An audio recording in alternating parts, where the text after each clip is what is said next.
ఫిబ్రవరి 9 సర్పంచ్ ఎన్నికల date fix. Telangana మరో ఎన్నికలకు సిద్ధమవుతుంది. పంచాయతీ ఎన్నికలకు ప్రభుత్వం కసరత్తులు ప్రారంభించింది. వచ్చే ఏడాది జనవరి 14వ తేదీన పంచాయతీ ఎన్నికలకు నోటిఫికేషన్ ఇచ్చే అవకాశం ఉన్నట్లు సమాచారం. ఫిబ్రవరి 2వ వారంలో ఎన్నికలు నిర్వహించే అవకాశం ఉందని తెలిసింది. మొత్తం 3 దఫాలుగా పంచాయతీ ఎన్నికలు నిర్వహించాలని ప్రభుత్వం ఇప్పటికే నిర్ణయం తీసుకున్న విషయం తెలిసింది. పంచాయతీరాజ్ వ్యవస్థలో కూడా కొన్ని కీలక మార్పులు చేయాలని తెలంగాణ ప్రభుత్వం నిర్ణయించింది.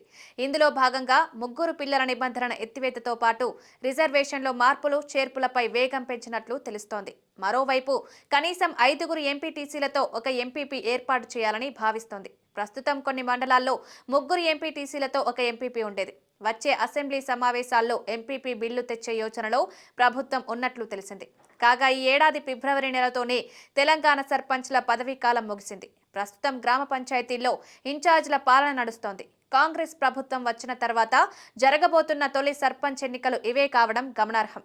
దీంతో ఈ ఎన్నికలను ప్రభుత్వం ప్రతిష్టాత్మకంగా తీసుకుంటుంది. పంచాయతీ ఎన్నికల రిజర్వేషన్లపై ప్రభుత్వానిదే తుది నిర్ణయమని, సుప్రీంకోర్టు మార్గదర్శకాలకు అనుగుణంగా రిజర్వేషన్లు ఉంటాయని రాష్ట్ర ఎన్నికల కమిషన్ ఇప్పటికే ప్రకటించింది. ఎన్నికలను పారదర్శకంగా నిర్వహిస్తామని పేర్కొంది. అసెంబ్లీ ఎన్నికల జాబితాల ఆధారంగా వార్డులు, గ్రామ పంచాయతీల వారీగా ఓటర్ల జాబితాలను రూపొందించింది.